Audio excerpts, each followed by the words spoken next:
할렐루야. 우리 주일 사부 예배 가운데 우리 사랑하는 성도님들을 초청합니다. 우리 시간에 먼저 기도하기 원하는데요, 우리 하나님께서 하늘의 문을 여시고 하늘의 능력과 하늘의 지혜를 우리 가운데 물붓듯이 부어줄 줄로 믿습니다. 이 시간 우리의 신실하게 응답하시는 하나님, 우리의 예배의 주인 되신 하나님께 기도로 나아가기 원합니다. 이 시간 기도할 때 주님, 우리의 기도에 응답하여 주옵소서. 우리의 예배를 받아 주옵소서. 간절한 마음으로 다 같이 기도하겠습니다. 전능하신 아버지 하나님, 살아계신 하나님, 주님을 찬양합니다. 오늘도 사부 예배 가운데 임재하셔서 우리의 찬양과 우리의 고백과 우리의 아버지 하나님의 말씀으로 말씀하신 그 주님의 음성을 듣는 귀한 시간 되게 하여 주시옵소서. 우리 하늘의 문을 열어주시고 우리에게 물붓듯이 주의 은혜를 부어 주시옵소서. 하늘의 신령한 것으로 가득한 귀한 이 공간과 이 시간이 되게 하여 주옵소서. 신실하게 우리의 기도 응답하신 하나님을 찬양합니다.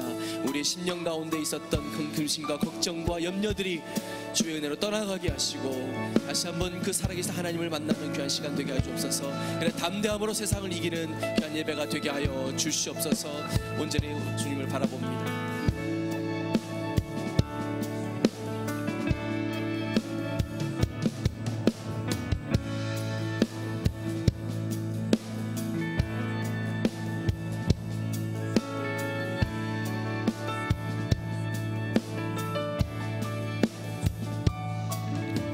주님, 내 마음 모아 주 바라봅니다.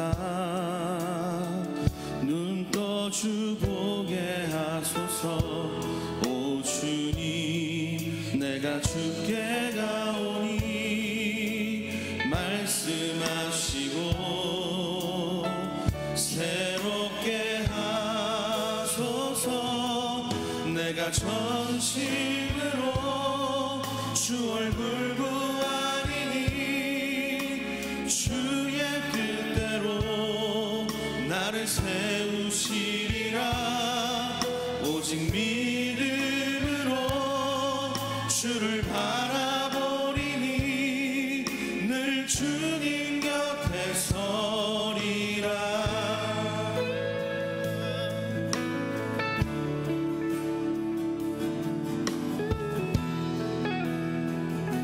고백하겠습니다. 주님, 내 마음 모아 주님, 내 마음 모아 주 바라봅니다. 눈 떠 주 보게 하소서. 오 주님, 내가 주께 가오니 말씀하시고 새롭게 하소서. 내가 전심으로 주 얼굴 구하리니 주의 뜻대로 나를 세우시리라. 오직 믿음으로 주를 바라보리니 늘 주님 곁에 서리라. 내가 전심으로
전심으로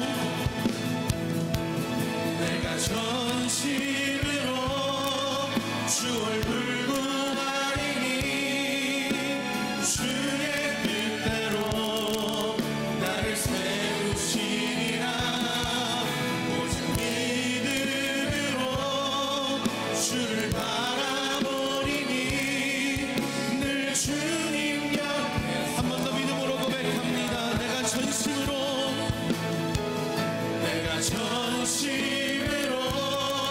주 얼굴 구하리니 주의 뜻대로 나를 세우시리라.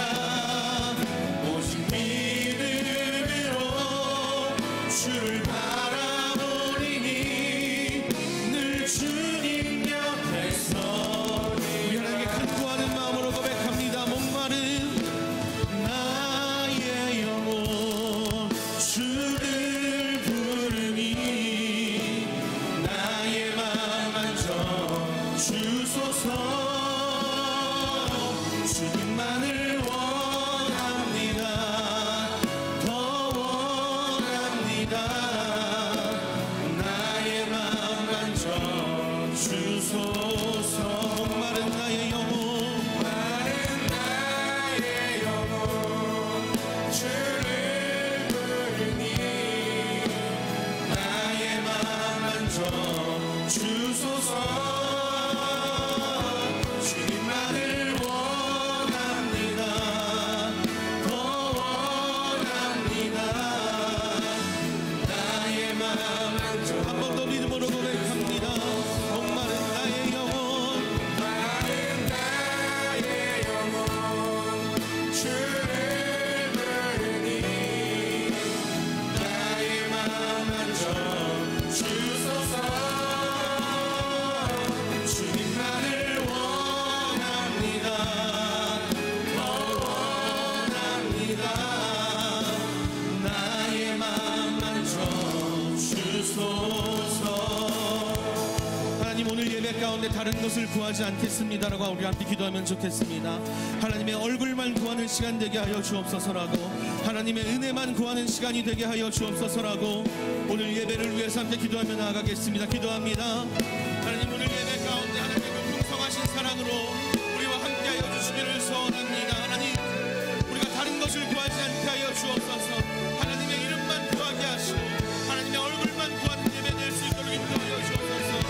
간절하게 사모하는 우리의 마음 가운데 하나님 응답하시고 우리의 마음을 기억하여 주시사 하나님만 바라보며 나아갈 수 있도록, 하나님께만 은혜를 구하며 나아갈 수 있도록 하나님 이 시간 우리의 마음을 주장하여 주시옵소서. 우리가 이 시간 생각하고 구하고자 했던 우리의 세상적인 모든 것들 다 내려놓고 하나님 앞에 하나님의 뜻대로 살겠습니다. 하나님의 뜻대로 결단하겠습니다라고 고백하는 시간 될 수 있도록 인도하여 주옵소서. 아버지의 뜻을 말씀하여 주옵소서라고 고백하게 하여 주시고 하나님의 뜻이 무엇인지 기억하길 원합니다라고 고백하는 시간 될 수 있도록 하나님 우리에게 은혜를 베풀어 주시옵소서. 하나님 우리에게 은혜를 베풀어 주시옵소서.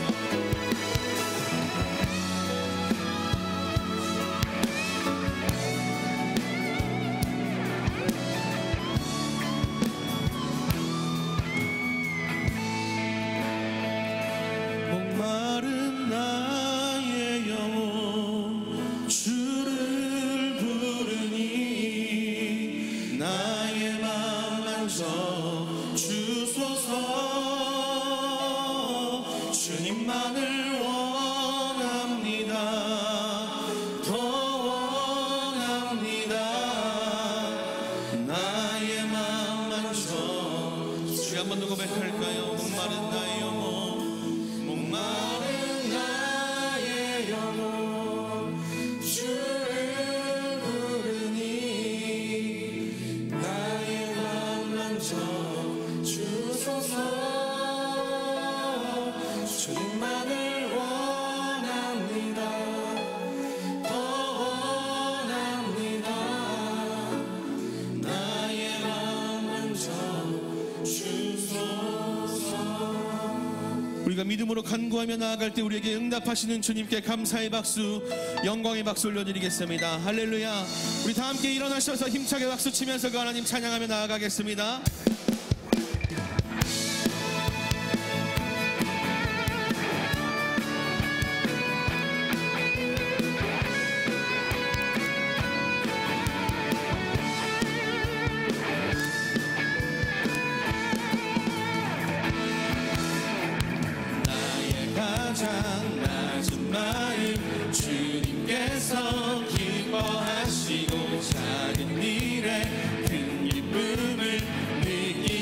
예비하시는도다. 내가 지쳐 무력할 때 주님 내게 힘이 되시고 아름다운 하늘나라 내 맘에 주시는도다. 우리에게 축복하신 하나님 사랑 낮은 나를 높여주시고 아름다운 하늘나라 허락하시고 내 모든 것 예비하시네. 찬양함의 기쁨을 감사함의 평안을 간구함의 하나님 알도록 하셨네. 나의 가장 낮은 마음 주님께서 기뻐하시고 작은 일에 큰 기쁨을 느끼게 하시는도다. 내가 지쳐 무력할 때 주님 내게 힘이 되시고 아름다운 하늘나라 내 맘에 주시는도다. 우리에게 축복하신 하나님 사랑 낮은 자를 높여주시고 아름다운 하늘나라 허락하시고 내 모든 것 예비하시네. 찬양함의 기쁨을 감사함의 평안을 간구함의 하나님 알도록 하셨네. 우리에게 축복하신 하나님 사랑 낮은 나를 높여주시고 아름다운 하늘나라 허락하시고 내 모든 것 예비하시네. 찬양함의 기쁨을 감사함의 평안을 간구함의 하나님 알도록 하셨네. 찬양함의 기쁨을 감사함의 평안을 간구함의 하나님 알도록 하셨네. 우리 목소리로만 고백할까요? 찬양함의 기쁨을 감사함의 평안을 간구함의 하나님 알도록 하셨네. 찬양함의 기쁨을 감사함의 평안을 간구함의 하나님 알도록 하셨네. 나의 반석이신 하나님 행하신 모든 것 완전하시니 나의 생명 되신 하나님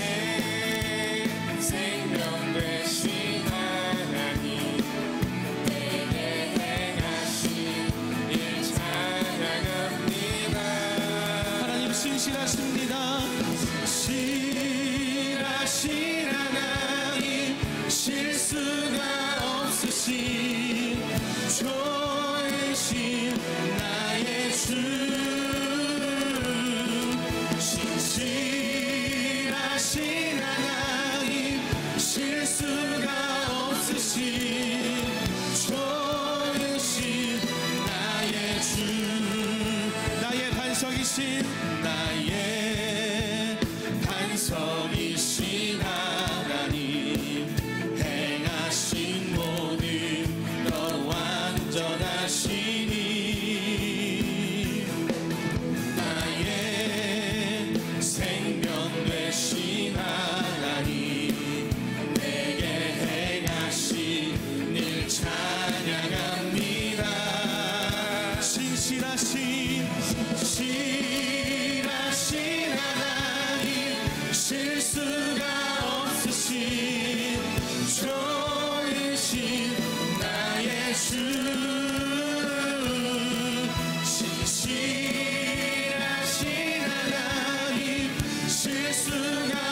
신실하신 하나님, 신실하신 하나님, 실수가 없으신 좋으신 나의 주,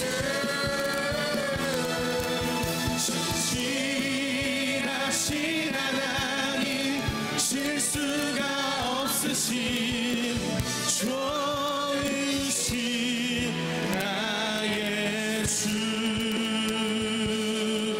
우리 신실하신 하나님께 다시 한 번 더 큰 영광의 박수, 감사의 박수 올려드리겠습니다. 네, 그 하나님 믿습니다. 아멘. 그 자리에 앉겠습니다.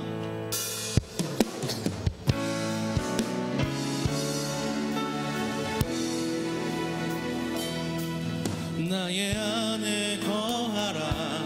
나는 내 하나님이니 모든 환난 가운데 너를 지키는 자라. 두려워하지 말라. 내가 널 도와주리니 놀라지 말라. 내 손 잡아주리라. 나의 안에 나는 내 하나님이니 모든 환난 가운데 너를 지키는 자라. 두려워하지 말라. 내가 널 도와주리니 놀라지 말라. 내 손 잡아주리라. 내가 너를 지명하여 불렀나니 너는 내 것이라. 너의 하나님이라. 내가 너를 보배롭고 존귀하게 여기노라. 너를 사랑하는 내 여호와라.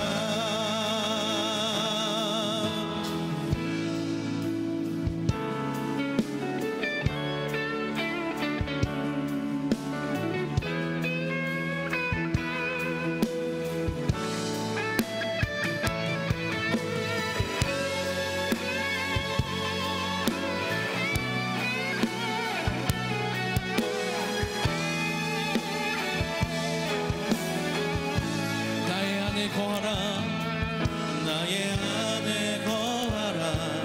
나는 내 하나님이니 모든 환난 가운데 너를 지키는 자라. 두려워하지 말라. 내가 널 도와주리니 놀라지 말라. 내 손 잡아주리라. 내가 너를 지명하여 불렀나니 너는 내 것이라.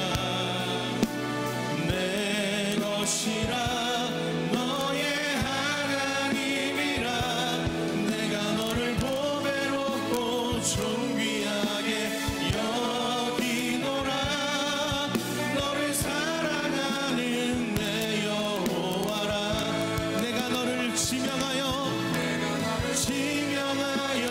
불렀나니 너는 내 것이라. 내 것이라. 너의 하나님이라. 내가 너를 보배롭고 존귀하게 여기노라. 너를 사랑하는. 한 번 더 고백합니다. 내가 너를 지명하여 불렀나니 너는 내 것이라. 내 것이라. 너의 하나님이라. 내가 너를 보배롭고 존귀하게 여기노라. 너를 사랑하는 내 여호와라. 우리 시간 한 번 더 기도하며 나아가겠습니다. 하나님, 그렇습니다. 하나님의 택함 받은 백성입니다. 그냥 구원받은 것이 아니라, 그냥 흘러가면서 하나님의 사랑을 받은 것이 아니라, 하나님께서 우리를 지명하여 부르셨고 우리를 택하여 구원하시고 우리에게 새 생명을 주시고자 우리 한 사람 한 사람에게 찾아오신 것을 믿습니다. 내가 하나님의 백성답게 하나님의 자녀답게 그 사실을 기억하며 살게 하여 주옵소서라고, 내 삶 가운데 외로움이 느껴질 때, 어려움이 느껴질 때, 주변에 아무도 없는 것 같은 그런 상황 속에서 하나님께서 저를 비추고 계시고 나를 비추고 계시고 조명하고 계시고 기억하고 계시고 안아주고 계신다는 사실을 기억하며 우리의 삶의 소망 되신 주님을 바라볼 수 있도록 인도하여 달라고, 우리 그렇게 함께 기도하며 나아가면 좋겠습니다. 우리의 삶을 맡겨드리면서 더 이상 낙심하지 않겠습니다. 주님이 계시기에 내가 힘을 내어서 이 삶을 하나님께 드리겠습니다라고 함께 고백하면 좋겠습니다. 같이 기도합니다. 하나님 삶 가운데 역사하여 주시기를 간절히 소원합니다. 그냥 구원받은 백성이 아니었습니다. 하나님께서 택하여 주셨고 우리 한 사람 한 사람을 부르셔서 우리 한 사람 한 사람을 기억하여 주셔서 우리를 구원받은 백성으로 하나님 나라의 백성으로 인도하신 줄을 믿습니다. 하나님 그 은혜 가운데 우리가 기억하지 못하였던 그런 명예를 하나님의 사랑을 우리가 이 시간 다 기억할 수 있도록 인도하여 주옵소서. 우리의 삶의 외로움들, 우리의 삶의 낙심됨들, 고립됨들 가운데 하나님이 끊게 하여 주시고 하나님 주시는 평안을 누리게 하여 주시며 하나님께서 나와 함께하고 계신다는 그 사실을 기억할 수 있도록 인도하여 주옵소서. 우리의 행하는 모든 범사 가운데, 우리의 학업 가운데, 우리의 사업들 가운데, 우리 매일매일의 삶 속에서 내가 하는 것이 아니라 주께서 항상 함께하여 주시고 주께서 역사하고 계신다는 그 사실을 기억할 수 있도록 인도하여 주옵소서. 특별히 우리 교회 가운데 하나님, 우리 온 교회가 하나님께서 우리와 함께 하신다는 그 사실을 기억할 수 있도록 인도하여 주옵소서. 어떠한 사역 가운데도 인간의 힘으로 하는 것이 아니라 하나님의 뜻대로 행하고 계시며 하나님의 주권대로 역사하고 계신다는 그 사실을 기억하면서 하나님을 의지하며 나아갈 수 있도록 인도하여 주옵소서. 하나님 사랑의 눈으로 너를 어느 때나 바라보시고 하나님 인자한 귀로서 언제나 너에게 기울이시니 어두움에 밝은 빛을 비춰주시고 너의 작은 신음에도 응답하시니 너는 어느 곳에 있든지 주를 향하고 주만 바라. 우리 두 손을 높이 들고 고백합니다. 하나님 사랑의 눈으로, 하나님 사랑의 눈으로 너를 어느 때나 바라보시고 하나님 인자한 귀로서 언제나 너에게 기울이시니 어두움에 밝은 빛을 비춰주시고 너의 작은 신음에도 응답하시니 너는 어느 곳에 있든지 주를 향하고 주만 바라볼지라. 주만 바라볼지라.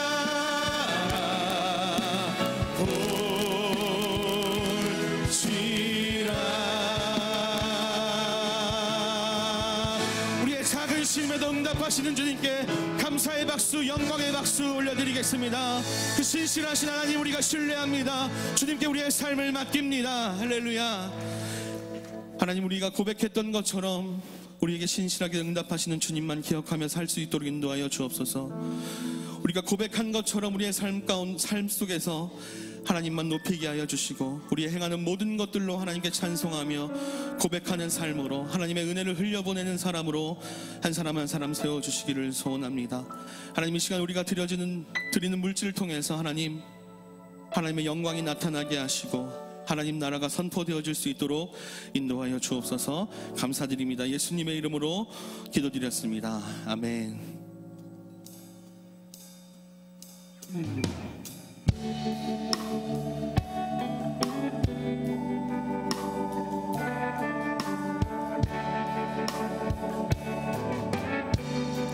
내게 있는 모든 것을 내게 있는 모든 것을 아낌없이 바치네.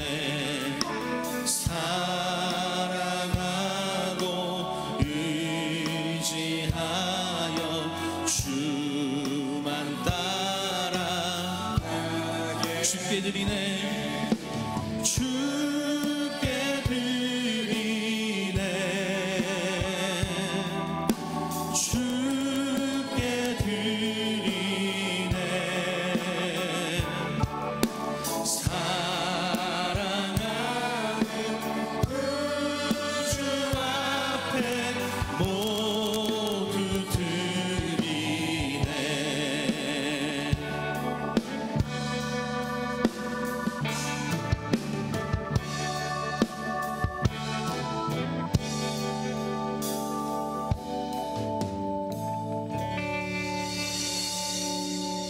할렐루야. 네, 반갑습니다. 우리 옆 사람 한번 인사하겠습니다. 제 옆자리에 앉아주셔서 감사합니다. 그래서 은혜 많이 받으세요. 네. 감사합니다. 우리 주일 사부 예배에 하나님께서 우리에게 정말 물붓듯이 은혜를 부어주시고 가득 채워주실 줄로 믿습니다. 우리 사부예배 참석하시는 성도님들께서 사부예배를 많이 선전해 주시기 바랍니다. 사부예배 가면 정말 젊은 찬양이 있고 뜨거운 열정이 있고 정말 기도가 뜨겁고 말씀이 뜨겁고 그렇게 선전해 주셔서 이 자리가 차고 넘치는, 그래서 하나님 기뻐하신 예배 되기를 간절히 소원합니다. 교회 앞에 광고 말씀드리겠습니다. CBS 기독교 방송에서 미니 다큐로 우리 교회 이야기가 방송됩니다. 우리 본방과 또 제방 4회가 방송되는데요. 지난해 성탄절에 촬영한 내용이 방영됩니다. 많은 시청 바라시고 많이 시청해 주시고 우리 또 홈페이지 들어가서 댓글도 많이 남겨주시기 바랍니다. 또 올해 원이어 바이블 추가 신청이 오늘까지입니다. 아직 신청하지 않으신 분은 예배 후에 신청해 주시기 바랍니다. 다음 주일 6부 예배는 유언장단 헌신 예배로 드립니다. 위원장님께서는 모두 참석하셔서 주님 앞에 헌신하시는 그런 시간 되시길 바랍니다. 모든 교회 소식은 주보를 참고해 주시고 오늘 우리에게 주신 하나님의 말씀 누가복음 12장 54절부터 59절까지 우리 다 함께 봉독하겠습니다. 또 무리에게 이르시되 너희가 구름이 서에서 일어남을 보면 또 말하기를 곧 소나기가 오리라 하나니 과연 그러하고 남풍이 불물 보면 말하기를 심히 더우리라 하나니 과연 그러하니라. 외식하는 자여 너희가 천지의 기상은 분별할 줄을 알면서 어찌 이 시대는 분별하지 못하느냐. 또 어찌하여 옳은 것을 스스로 판단하지 아니하느냐. 내가 너를 고소할 자와 함께 법관에게 갈 때에 길에서 화해하기를 힘쓰라. 저가 너를 재판장에게 끌어가고 재판장이 너를 관속에게 넘겨주어 관속이 오게 가둘까 염려하라. 내게 이르노니 홀이라도 남김이 없이 갚지 아니하여서는 결단코 저기서 나오지 못하리라 하시니라. 아멘. 우리 시간 고명진 담임 목사님께서 시대를 분별하라는 제목으로 말씀 전하실 때 큰 은혜 받으시길 바랍니다. 오늘 누가복음 12장 마지막 부분의 말씀을 통해서 시대를 분별하고 살자, 이런 제목으로 말씀을 함께 나누고자 합니다. 누가복음 12장은 다른 복음서에 기록된 내용이 중복된 내용이 많이 있습니다. 그러나 매우 큰 특징을 갖고 있습니다. 1절을 보시게 되면 그동안에 무리 수만 명이 모여 서로 밟힐 만큼 되었더니 예수께서 먼저 제자들에게 말씀하여 가라사대, 여기 수만 명, 서로 밟힐 만큼이라는 표현이 성경에 딱 한 번 나타납니다. 유일하게 표현된 이 표현, 예수님의 인기가 절정이었을 때 제자들과 그 모인 군중들에게 가르치신 내용을 기록하고 있습니다. 예수님의 말씀의 내용은 시대를 분별하고 살라는 것입니다.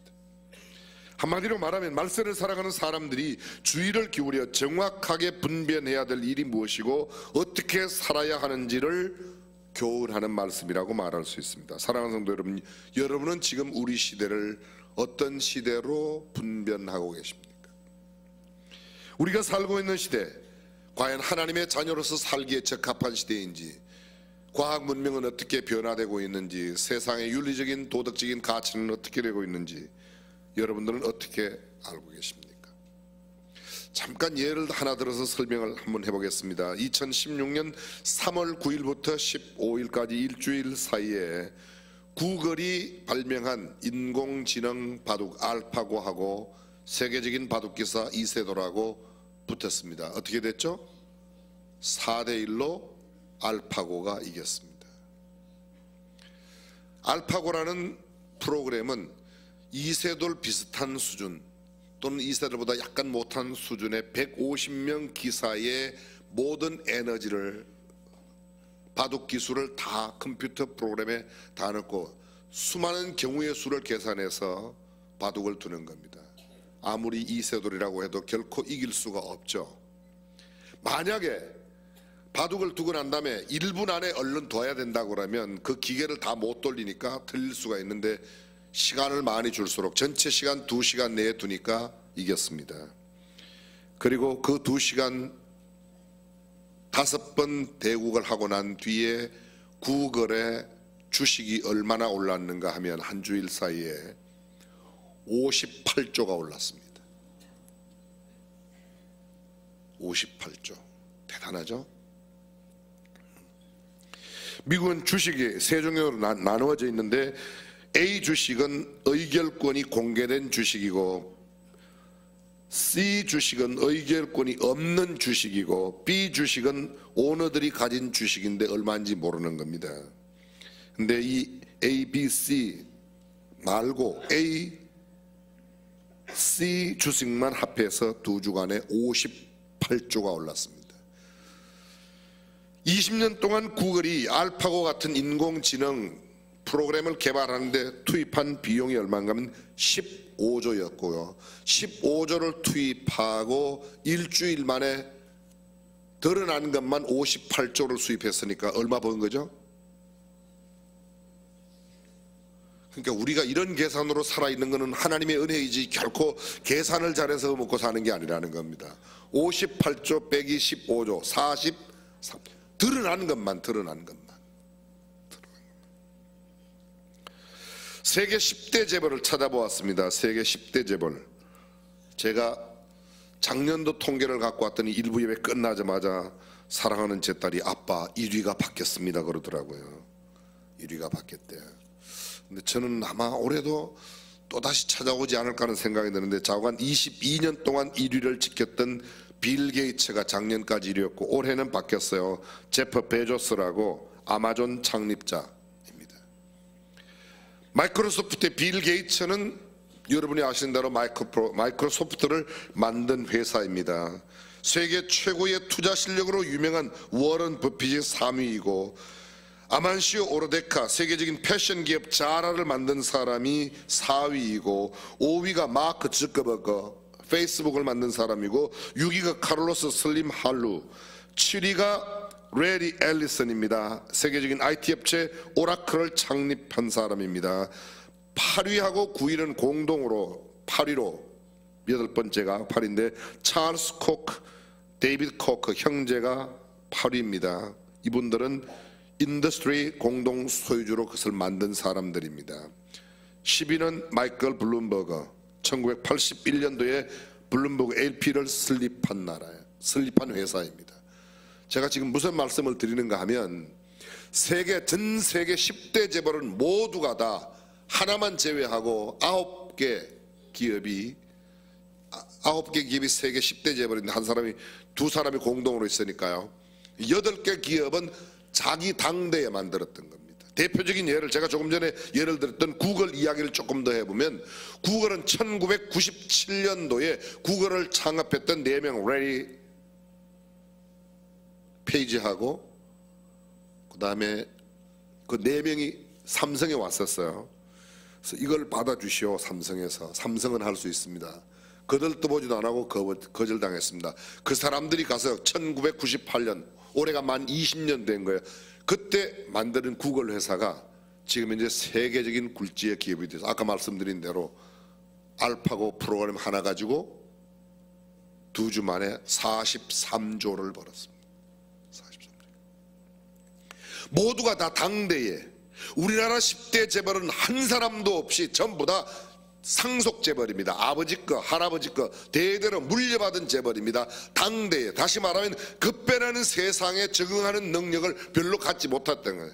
대한민국 사람들이 세계 최고의 초고속 인터넷 망을 갖고 있는 대한민국에서 굉장한 인터넷 실력이 있는 것 같지만 실제로는 그렇지 못하다, 그런 이야기를 지금 드리는 겁니다.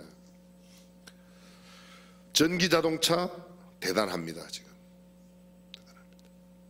우리가 지금 타고 다니는 엔진 자동차하고 전기 자동차하고 휘발유나 디젤을 사용하는 자동차는 부속이 5,000개 이상 필요해요. 많게는 10,000개가 필요합니다. 전기 자동차는 부속이 17개밖에 안 필요해요. 중국은 지금 현재 디젤 자동차가 하나도 없습니다. 어떤 날 싹 없애버렸습니다. 공산주의, 사회주의 국가니까 그냥 정부에 한꺼번에 싹 가스 많이 나온다고 싹 없애버렸어요. 대기 오염시킨다고요. 여러분, 1970년도에 우리나라 젊은 여성들이 가장 선망하는 직종이 뭐였는가 하면 고속버스 안내양이었습니다. 근데 지금 한 명도 없습니다. 요사이 고속버스 안내양 되겠다고 공부하면 미친 여자예요. 절대 없습니다. 시대가 변합니다. 시대가 변합니다. 드론이라고 아시죠? 제 친구 목사가 드론을 하나 선물로 해줬어요. 그냥 쌓아두었다가 지금 오늘 일부 예배 끝나고 잠깐 끄집어내고 제가 한번 띄워봤어요. 금방 제 방에서 꽤 비싼 건데 하여간 띄워봤어요. 그랬더니 뜨더라고요. 근데 드론이 지금 현재 중국에서 드론 만든 드론의 무게만 100kg야. 그 100kg에 100kg짜리를 물건을 싣고 떠서 돌아다닙니다. 앞으로 자동차 타이어 만드는 회사가 매우 위험스러워졌어요. 타이어가 필요 없어요. 전부 다 떠서 다닐 거니까. 세계적인 자동차 기술을 갖고 있는 자동차 회사, 10대 자동차 회사가 똑같이 가지고 있는 기술, 대한민국 현대도 가지고 있습니다. 그 자동차 기술이 뭔가 하면 서울에서 버튼 누르고 차 그냥 누르면 부산까지 아무런 안전사고 안 부딪히고 지가 고속도로로 가서 딱 갖다 됩니다. 근데 지금 대한민국 법에는 운전석에 기사가 안 타면 차가 도로에 나올 수가 없기 때문에 사람은 타고 나오긴 하는데 실제로는 사람 안 타도 부산까지 갈 수 있는 겁니다.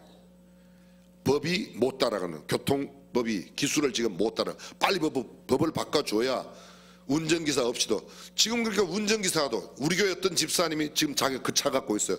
여러분, 현대에서 나오는 제네시스 2.9 이상은 몽땅 다 그 기술을 갖고 있습니다. 차 안에 누르고 자기 신문 보고 있으면 차가 지가 알아서 가요. 이상하게 생각할 필요가 없어요. 지금 몇 년 내로 우리 전부 다 이제 드론 다 탈 겁니다. 홍 장로님 곧 드론 타실 거예요. 그냥 관 속에 들어가는 게 드론 타신다니까요. 드론 타신다니까요. 사물 인터넷 들어보셨죠?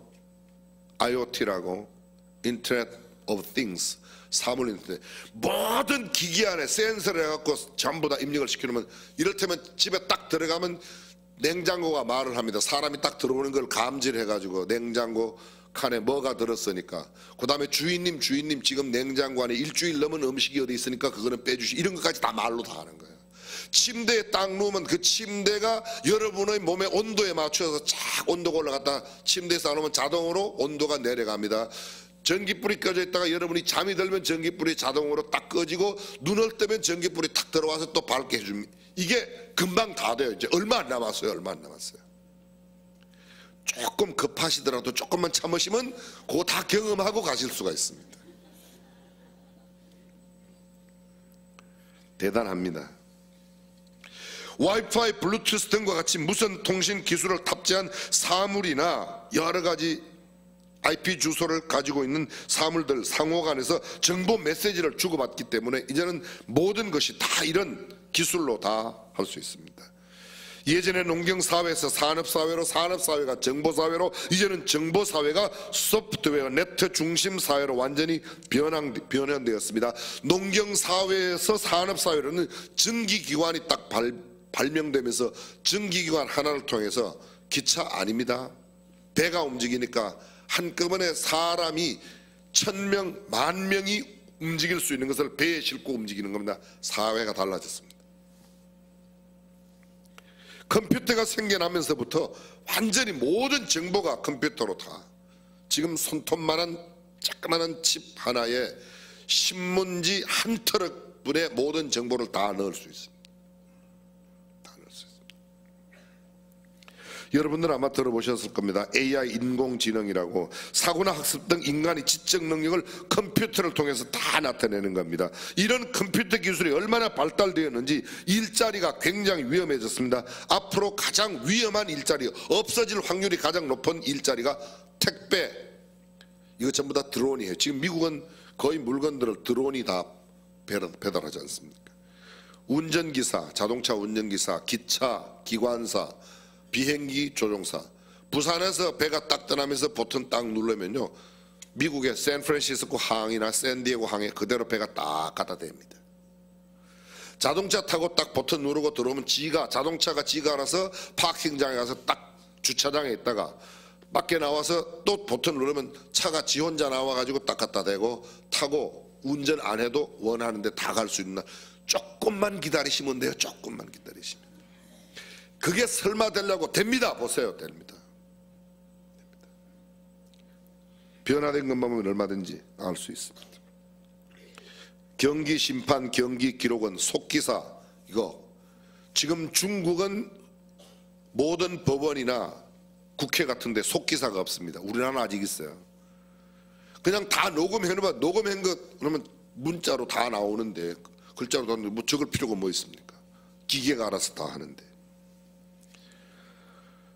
저위험 직군, 없어질 가능성이 별로 없는 직군이 있습니다. 그런 직업은 어떤가 하면 데이터베이스 개발자, 연구 개발자, 관리자, 사회복지사, 간호사. 의사는 없어질 가능성이 많은데 간호사는 없어질 가능성이 조금 덜하다는 거예요. 왜냐하면 돌보는 것은, 병 고치는 것은 모든 기술을 다 아는, 왓슨이라고 하는 의료 프로그램이 있습니다. 모든 내 아픈 증상을 다 아는, 어떻게 하라가 기계가 이야기해주고, 실제적으로 약을 제공하고 돌봐주는 것은 간호사가 해야 되니까 간호사는 끝까지 필요하다는 겁니다. 사회복지사, 초, 중고 선생님, 정신과 의사, 암만 산업이 발달되고 기술이 발달되어도 사람의 정신 문제는 안 되니까 정신과 의사는 없어질 가능성이 거의 0%입니다. 또 있습니다. 상담사, 그 다음에 목사, 신부, 성령, 없어질 가능성이 거의. 아무리 과학이 발달해도 인간 영혼의 문제는 기계가 풀어주지 못하기 때문에 오히려 이것들은 저위험 직군으로 분류되고 있습니다. 작년도에 미국의 라스베가스에서 전자제품 전시회를 했습니다. 국제 전자제품 전시회를 했는데 가장 인기 있었던 게 전기자동차, 자율주행차, 고화질 텔레비전, 사물 인터넷, 개인용 로봇, 보안기기, 드론, 고화질 오디오, 제5세대 통신, 경쟁, 가상현실, 증강현실. 뭐 이거 설명하려면, 근데 좀 쉽게 예를 들면 가상현실에 간다, 내가 지금 현재 물속에 깊이 들어가 있는 것을 생각하면요, 안경을 탁 끼면 진짜 물속에 들어와 있는 것 같은 기분을 느끼도록 안경 안에 다 나타나는 겁니다. 증강현실이라는 것은 뭔가 하면, 내가 아직 살지도 않는 집을 내 마음속에 다 가지고 있어서 그런 살고 있는 이런 집이 있었으면 좋겠다. 그럼 그게 가상현실에 나타나고, 거기다가 가구를 어떻게 배치했으면 좋겠다, 무슨 색깔을 배치했으면 좋겠다, 그걸 다 배치를 해보고 괜찮으면 그걸 컴퓨터 프로그램에 다 넣으면 그냥 그 기계가 다 알아서 그런 집을 딱딱딱딱딱 지어주는 겁니다. 신기하죠? 에이, 설마 그렇게 되려고. 아니, 그게 이제 얼마 안 남았습니다. 하여간 조금 급하시더라도 조금만 참으시면 그거 다 경험하고 나무 코트 입으실 수가 있습니다. 세상은 굉장히 많이 바뀌었습니다. 그런데 과학기술은 이렇게 굉장히 많이 바뀌었는데 인문과학 분야는 어떤가, 소위 인문학 분야는 어떤가, 인문사회학 분야에는 심각한 위기가 닥쳐옵니다. 찰스 스윈들 목사님이 지적하고 있는 대로 이혼이 급증합니다. 자녀 수가 급격히 줄어듭니다. 성폭력이 굉장히 많이 늘어납니다. 부모를 멸시하는 사상들이 난무하게 되고, 의미 없는 결혼식, 그냥 형식, 지금 예전에 비해서 결혼식의 의미가 거의 없습니다. 간음 금지 규정이 폐지되고 자녀 양육의 어려움이 증대되고 비행 청소년의 급속한 파급과 함께 청소년들의 범죄가 점점 더 흉포화되고 있습니다. 각종 성도착이 보편화됩니다. 뿐만 아닙니다.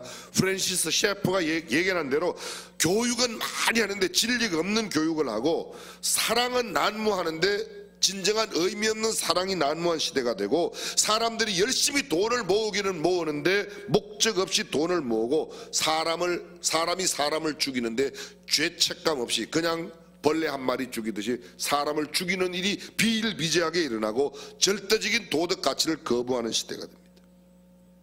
하버드대학교 총장이 이야기했던 거 여러분이 수차 들으셨습니다.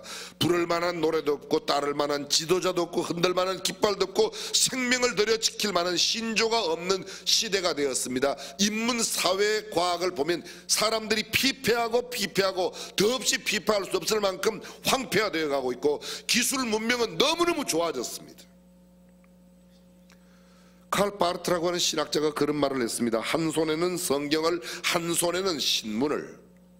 잔 스타트라고 하는 복음주의 신학자라면 한 손에는 성경을, 한 손에는 라디오를. 성경은 변함없는 진리의 말씀을 이야기합니다. 아무리 세상이 바뀌고 사람이 바뀌고 기술 문명이 바뀌어도 진리는 변함없는 하나님의 말씀 예수 그리스도 뿐이라고 믿습니다.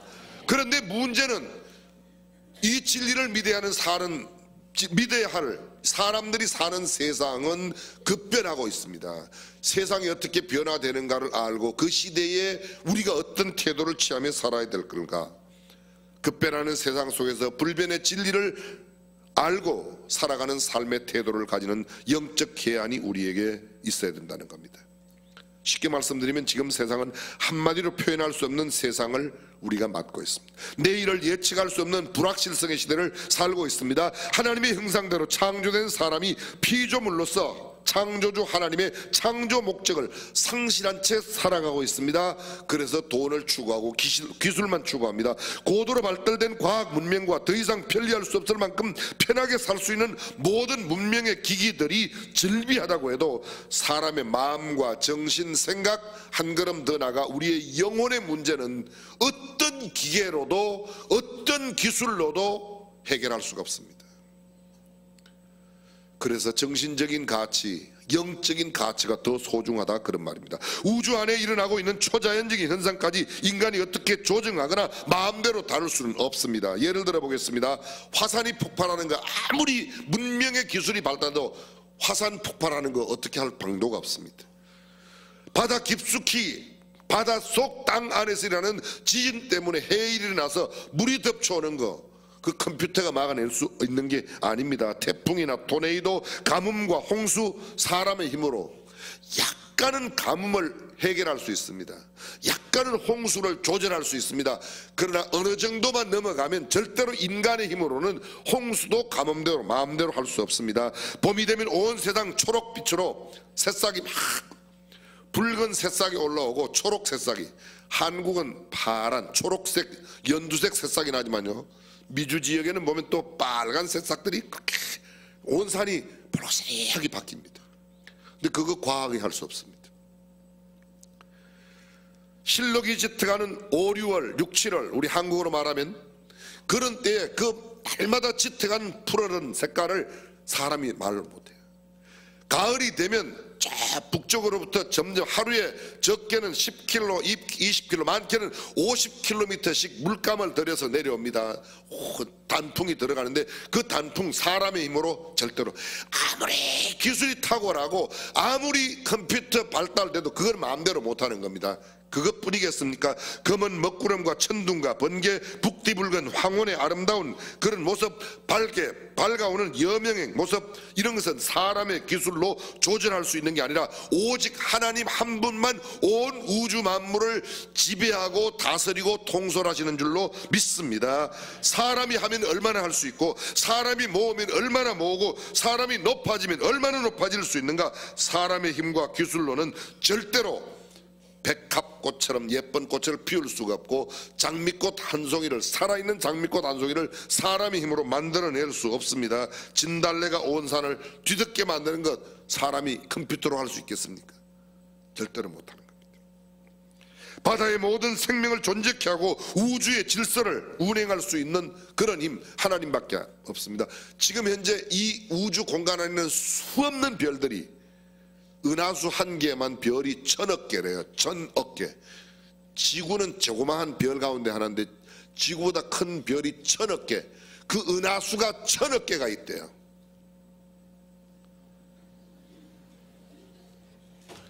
여러분들이 놀라는 신용이라도 좀 해주셔야 제가 안 놀라죠. 그렇습니다. 세상은 우리가 절대로 할 수 없는 모든 일들이 얼마나 많은지, 이런 것을 생각할 때마다 한 호흡 정도로 살다가 하나님 부르시면 어떤 날 떠나가게 될 인생이 얼마나 허무하고 더덥고 짧은 것인가를 알고 겸손하게 살다가 주님 부르시면 겸하게 순수한 모습으로 설 수 있는 준비, 하나님께서 나를 이 땅에 보내신 그 목적을 알고 그것을 잘 이루며 살다가 어떤 날 주님 부르시면 갈 수 있는 사람이 가장 행복한 사람인 줄로 믿습니다. 사람들이 말세가 되었을 때에 이 창조 섭리 하나님의 경륜을 알지 못하는 사람들은 어떻게 살아가는가? 성경은 말합니다. 사람들이 자기를 사랑하며 돈을 사랑하며 자긍하며 교만하며 부모를 거역하며 감사치 아니하며 사나우며 무정하며 원통하며 절제하지 못하며 참소하며, 사람들은 서로 싸우고 배반하여 팔며 조급하며 쾌락을 사랑하기를 하나님 사랑하는 것보다 더하며 경건의 모양은 있지만 경건의 능력은 부인하는 자들로 물질을 추구하는, 대표적인 특징이 뭔가 하면 사람들은 자기를 사랑하며 돈을 사랑하며, 이게 말세를 만난 사람들의 가장 두드러진 특징입니다. 베드로전서 4장 7절에 베드로를 통하여 주님은 이렇게 말씀하십니다. 만물의 마지막이 가까웠으니 그러므로 너희는 정신을 차리고 건신하여 기도하라. 그런 거, 세상의 문명 이기를 따라가지 말고, 급변하는 세상 따라가지 말고 그 세상 속에서도 정신을 차리고 하나님의 말씀을 붙들고 진리 가운데 살아야 될 줄로 믿습니다. 누가복음 12장 예수님은 크게 우리에게 두 가지를 주의하라고 가르칩니다. 그 한 가지가 뭔가 하면 외식하지 말라는 거예요. 외식을 주의하라. 12장 1절 보십시오. 그동안에 무리 수만 명이 모여 서로 밟힐 만큼 되었더니 예수께서 먼저 제자들에게 말씀하여 가라사대 바리새인들의 누룩 곧 외식을 주의하라. 외식을 주의하라. 본문 오늘 54절 또 무리에게 이르시되 너희가 구름이 서에서 일어남을 보면 곧 말하기를 소나기가 오리라 하리니 과연 그라고 남풍이 불면 말하기를 심히 더우리라 하나니 과연 그라니라. 외식하는 자여 너희가 천지의 기상은 분별할 줄 알면서 시대는 분별하지 못하느냐. 한마디로 말합니다. 시대를 분별하고 외식을 주의하라는 겁니다. 우리가 우리 시대를 분별하면서 가장 먼저 취하는 외식을 주의하라. 외식을 주의하라. 어떤 사람이 저한테 전화했어요. 오늘 말씀을 어겼대요. 무슨 말이라고 했더니 점심을 밖에 가서 먹었다고 그러더라고요. 그래서 왜 그런데 그랬더니 주께서 외식하지 말라고 그랬는데 오늘 외식했다고 그러더라고요. 그런 외식 말고, 무슨 소리인지 못 알아들었어요.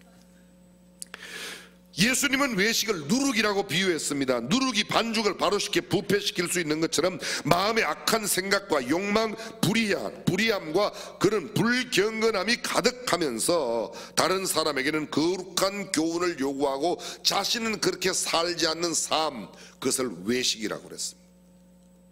저는 이 말씀 준비하면서 제 자신을 보았습니다. 말씀을 제일 소리 높여 크게 외치면서 제일 말씀대로 살지 않는 사람이 교회에서 누구냐? 목사 같아요. 저 같더라고요. 나는 내가 알고 있는 말씀, 내가 알고 있는 진리를 얼마나 행동으로 옮기고 있는가. 마음과 외형적 행위가 일치하지 않는 삶이 자신의 인격과 신앙, 교회와 사회를 멍들게 만들고 좀먹게 만들고 수많은 사람들의 비난으로 이끌어갑니다. 외식이라는 단어를 제가 헬라 사전에 찾아보았더니 휘포크리세이라고 되어 있습니다. 그 말의 원래의 뜻은 연극할 때에 연극에 나오는 역할, 그 연극에 나오는 역할을 하는 사람들을 연극 배우라고 합니다. 본래는 나인데 연극에 들어가면 내가 아닌 연극의 주인공으로 정신 나간 여자의 모습으로, 아니면 장사하는 사람으로, 어떤 사람은 장군의 모습으로, 본래의 나와 상관없는 다른 사람으로 살아가는 그 역할을 한다. 그게 외식이라는 단어의 원어의 뜻입니다. 다시 말하면 배우는 자신의 인격과 성품과 상관없이 주어진 대본에 따라서 대본에 적혀있는 역할을 감당하는 겁니다. 외식이란 실제가 아닌 것을 가장하는 행위입니다. 마태복음 23장에 예수님께서 이렇게 말씀하세요. 화 있을진저 외식하는 서기관들과 바리새인들이에요. 화 있을진저 외식하는, 화 있을진저 소경된 인도자여, 화 있을진저 너희 바리새인이여, 화 있을진저 또 너희 율법사여, 너희가 지식의 열쇠를 가져가고 너희도 들어가지 않고 또 들어가고자 하는 자도 막았느니라. 스승된 자들의 잘못됨을 말하고 있습니다. 저희가 말하는 바를 너희가 지키라. 그러나 저희의 행위는 본받지 말아라. 저희는 말만 하고 행치 않는다. 외식하는 자들의 특징을 이렇게 이야기하고 있는 겁니다.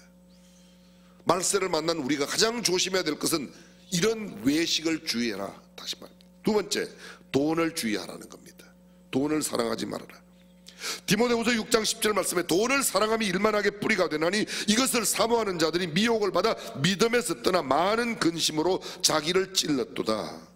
미가서 3장 11절 그 두령은 뇌물을 위하여 재판하며 그 제사장은 삭슬을 위하여 교훈하며 그 선지자는 돈을 위하여 점치면서 오히려 여호와를 의뢰하여 이르기를 여호와께서 우리 중에 계시지 아니하냐 재앙이 우리에게 임하지 아니하리라. 무슨 말인가 하면요, 돈을 목적으로 목회를 하는데 잘못한 것을 보고도 진리로 깨우치지 아니하고 저 사람이 진리로 깨우치면 내가 나를 욕할까봐, 내가 욕 얻어먹을까봐 에이 괜찮아요 괜찮아요 그냥 넘어간다는 거예요. 그런 선지자 제사장, 요새로 말하면 그런 목사 선교사 뭐 이런 말이죠. 누가복음 16장 14절에 바리새인들은 돈을 좋아하는 자라, 돈을 좋아한다고 말합니다. 저는 이 말씀 준비하는 가운데 또 자신을 보았어요. 제가 자주 그러거든요. 여러분에게 그냥 부끄러움 없이 저는 돈을 좋아해요. 그러면 돈 좋아한다는 이야기를 하면 안 되는데 그러면서도 또 돈을 좋아하는 겁니다. 여러분 돈 좋아해요 안 좋아해요? 좋아해요? 나는 돈에서 자유롭다. 돈에서 가장 자유로운 모습을 보여드릴 수 있는 가장 확실한 방법은 오늘 가지고 온 것만 나가실 때 저한테 다 주시고 가시면 그 사람은 돈을 자유로운 사람이에요. 그 이후엔 다 돈 좋아하는 돈이에요. 말세의 특징 가운데 하나가 사람들이 돈을 쫓아가는 겁니다. 가장 돈을 좋아하고 돈이 가장 사람들을 움직이는 게 돈이에요. 참새 5이 아사리온 2에 팔리는 것이 아니냐. 그러나 하나님 앞에는 그 하나라도 잊어버리시는 바가 되지 않는다. 아사리온 2에 팔리는 참새 5마리, 그 한 마리도 하나님은 절대로 그냥 잊지 않으신다는 겁니다. 그런데 하물며 너희일까 보냐. 누구든지 사람 앞에 나를 시인하면 인자도 하나님의 사자들 앞에 시인하고 너희가 사람 앞에 나를 부인하면 나도 하나님의 사자 앞에 너희를 부인한다. 그러면 누구든지 말로 인자를 거역하면 사심을 받지만 성령을 거역하는 자는 용서를 받지 못한다. 사람이 너희를 회당과 제사장 정사 잡은 이와 권세 있는 자 앞에 끌고 가거든 어떻게 무엇을 말할까 염려하지 말아라. 내가 다 너한테 할 말 주겠다. 이런 아주 깊은 진리를 전하는데 한 사람이 생뚱맞게 예수님께 이렇게 말합니다. 예수님, 우리 형이 아버지에게 물려받은 재산을 나한테 좀 나누어 주라고 그러세요. 잘 들어보세요. 하나님께서 예수님 이런 말씀하세요. 너희가 사람 앞에 나를 시인하면 나도 시인하고 너희가 시인하지 않으면 나도 시인하지 않을까. 천국의 진리의 말씀을 전하는데 이 사람은 생뚱맞게 예수님 그게 무슨 뜻입니까? 이걸 묻는 게 아니에요. 예수님, 우리 형이 아버지한테 물려받은 거 나한테 좀 나누어 주라고 그러세요. 잘 들어보세요. 이게 이런 말입니다. 쉽게 설명하면요, 돈에 눈이 어두워 버리면 하나님의 말씀이 안 들어와요. 예수님, 우리 형 돈 나한테 좀 나누어 주라고 그러세요. 돈에만 관심이 가 있는 겁니다. 그리고 예수님께서 어리석은 부자의 이야기를 거기에 하게 되는 겁니다. 누가복음 12장에 나오는 이야기예요. 한마디로 말하면 이것입니다. 사람들은 자기를 사랑하는 까닭에 너무 자기를 나타내고 나의 속 안에 더러운 추한 모습은 숨기고 바깥에 외형으로 외식을 살아가. 돈을 너무너무 추구합니다. 성경은 우리에게 이렇게 말합니다. 너희 목마른 자들아 물로 나오라. 돈 없는 자도 오라. 너희는 와서 사 먹되 돈 없이 값 없이 와서 포도주와 젖을 사라. 돈 없이. 사도행전에 보면 시몬이 사도들의 안수함을 받고 성령 받는 것을 보아서 귀신 쫓아내는 거 보고 자기도 돈을 들여서 성령을 받게 해달라고 그래요. 성령을 받으면 자기도 병을 고쳐서 또 돈을 벌려고. 성령에 관심이 있는 게 아닙니다. 돈을 들여서라도 내가 성령을 받아 성령 충만한 사람이 돼야지. 그게 아니고 내가 성령을 돈을 주고 받으면 그 돈 받고 얻은 성령으로 또 다른 병을 고쳐서 돈을 더 많이 벌겠다. 돈에 미쳤습니다. 성령을 돈 버는 도구로 사용하겠다는 거예요. 예수 믿으면서 예수를 믿어야 사업 잘 된다. 똑같은 얘기입니다. 히브리서는 우리에게 말합니다. 돈을 사랑하지 말고 있는 바를 족한 줄로 알라. 그가 친히 말씀하시기를 내가 과연 너희를 버리지 아니하며 과연 너희를 떠나지 아니하리라고 말씀하셨다는 것입니다. 사랑하는 성도 여러분, 이 말씀 속에 담겨진 여러 가지, 너희 무엇 먹을까 무엇 입을까 무엇 마실까 염려하지 말아라. 이는 이방인들이 구하는 거다 쭉 말씀합니다. 백합화를 생각해봐라. 솔로몬의 모든 영광으로 입은 것이 이 꽃 하나만 갖지 못하다. 오늘 있다가 내일 아궁이에 던지우는 들풀도 하나님 이렇게 입히시거든 하물며 너희 일 가보냐 믿음이 적은 자들아. 이 누가복음 12장에 주님이 하시는 말씀이에요. 또 말씀하세요. 너희는 무엇을 먹을까 무엇을 마실까 구하여 근심하지 말아라. 이 모든 것 세상 백성들이 구하는 것이라고 말합니다. 보십시오. 이 모든 것들은 세상이 구하는 것인데 너희는 왜 그런 것을 구하냐.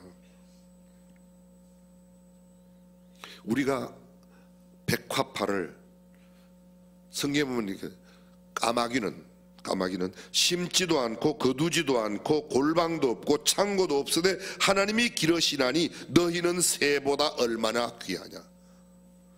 근데 우리는 여러분 요사이 한 저녁에 한 5시 반 6시쯤요 요 빈센트 병원에서 동수원 사거리로 가면 거기 육교 있는데 전깃줄에 새들이 까마귀 수천 수만 마리 거기 있어요. 근데 요새 영하 10도 이상 막 내려가는데요 어디 가서 뭘 먹고 거기서 어떻게 자고 지내는지 정말 신기하지 않아요?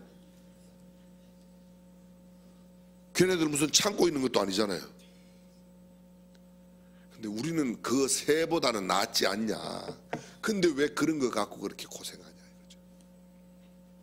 그럼 우리는 어떻게 살아야 합니까? 마지막 결론입니다. 31절 함께 보겠습니다. 12장 31절입니다. 오직 너희는 그의 나라를 구하라. 그리하면 이런 것을 너희에게 더하시리라. 할렐루야. 오직 그의 나라를 구하라. 사랑하는 성도 여러분, 저와 여러분은 하나님의 나라에 관심을 두고 살아야 될 줄로 믿습니다. 여쭤볼게요. 하나님의 나라에 관심이 많아요? 돈에 관심이 많아요? 정직하게 이야기하세요. 여기서는 대답이 하나님 나라에 관심이 많다고 이야기해야 되겠죠. 그래서 그렇게 알아요. 그렇게 말해야 되는데 우리의 삶은 그렇지 않다는 거예요.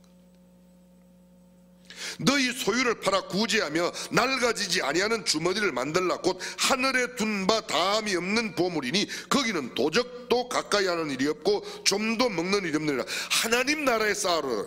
자, 오해하지 마십시오. 이 말씀 하나님 나라에 쌓아두라는 말씀은 하나님 나라에다 헌금만이라 그런 단순한 이야기가 아닙니다. 우리가 헌금 드리면 얼마나 드릴 수 있겠습니까? 그런데 여러분 잘 보십시오. 이 성 안에 내 백성이 많다고 그랬는데 한 영혼은 천하보다 구합니다. 한 영혼을 구하여 천국으로 인도하면 천국의 무한한 보물을 천하보다 귀한 보물을 쌓아두는 것이라고 믿으시면 아멘. 올해 한 해 동안 금년 한 해 동안 이 천하보다 귀한 보물 하나씩만 하나님 나라에 쌓아두겠다는 분들은 오늘 예배 마치고 집으로 가시고, 나는 그거 하기 싫다 그런 분들은 3부 예배 저녁 예배까지 계속 여기서 그냥 드려보세요. 우리가 돈을 드리면 얼마나 드리고 얼마나 할 수 있겠습니까? 한 영혼을 구하면 천하보다 귀한. 누가복음 12장 전반에 흐르고 있는 모든 내용들이 그 내용으로 연결되고 있습니다. 허리에 띠를 띠고 등불을 켜서 준비해라, 예비해라. 모든 말씀이 한마디로 말하면 우리 주님 다시 오시는 날을 생각하고 언젠가는 반드시, 우리는 지금 하루하루 더 산다는 이야기는 하루하루 주님의 재림이 더 가깝게 말씀으로 더 나아가는데, 우리가 더 하나님의 나라를 구하는 삶이 뭐냐? 영혼 구원이라는 것입니다. 말씀을 정리하겠습니다. 세상이 아무리 기술 문명이 발달하고 발전해서 변화되어도, 그리고 당대에 수많은 재물을 모을 수 있는 부유함을 된다고 해도 그것은 다 두고 갈 거고 없어질 것입니다. 오직 영원한 것은 하나님의 말씀 가운데 있는 우리의 영혼 구원과 하나님 나라에 있는 줄로 믿습니다. 그래서 너희는 그의 나라를 구하라. 이 세상에 외식하지 말고 돈에 끌리지 말고 영원한 하나님 나라의 소망을 두고 그 나라 확장을 위하여, 하나님 나라의 소망을 둔다, 그 나라를 위하여 산다는 말이 그 나라의 확장, 그것이 바로 영혼 구원 아니겠습니까? 저는 금년 안에 수원 안에 있는 수많은 하나님의 백성들이 우리 까닭에, 저와 여러분 까닭에 구원받는 역사가 일어나기를 주님의 이름으로 축원합니다. 기도하겠습니다.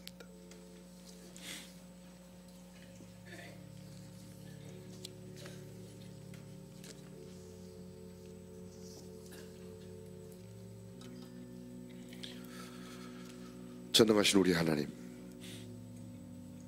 세상에 너무 얽매여 살았던 우리 자신들을 보게 됩니다.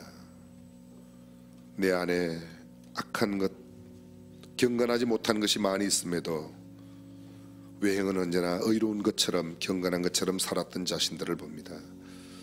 이제 외식을 주의하고 돈을 사랑하지 아니하며 하나님 나라만을 위하여 살아가는 우리가 되도록 우리에게 영적인 복을 더하여 주옵소서.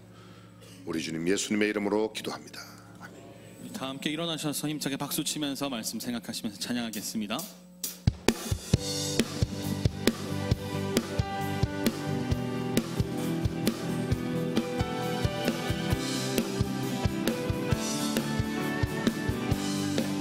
마지막 날에, 마지막 날에 내가 나의 영으로 모든 백성에게 부어 주리라.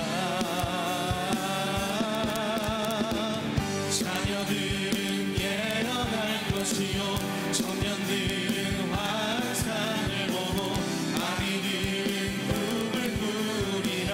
주의 영이 임하면 자녀들은 예언할 것이요 청년들은 환상을 보고 아이들은 꿈을 꾸리라. 주의 영이 임하면 성령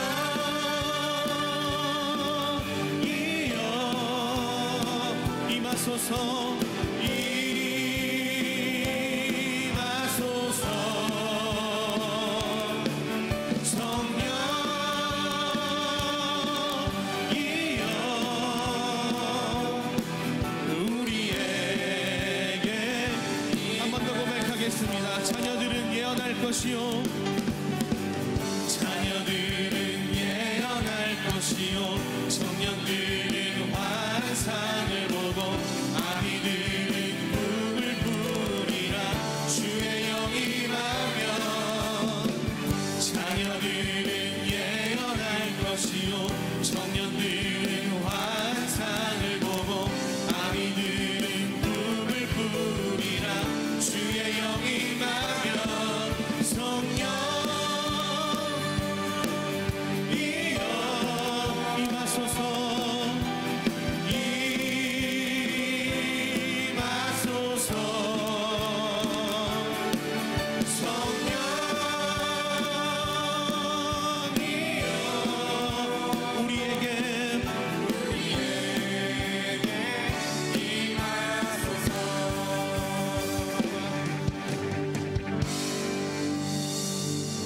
주 예수 그리스도의 은혜와 하나님 아버지의 무한하신 사랑과 성령님의 교통하심이 시대를 분별하며 영혼 구원에 힘쓰기로 다짐하는 우리 모든 성도들과 저들의 가정과 우리 교회 이외에 지금부터 영원토록 함께 하시길 간절히 축원하옵나이다. 아멘.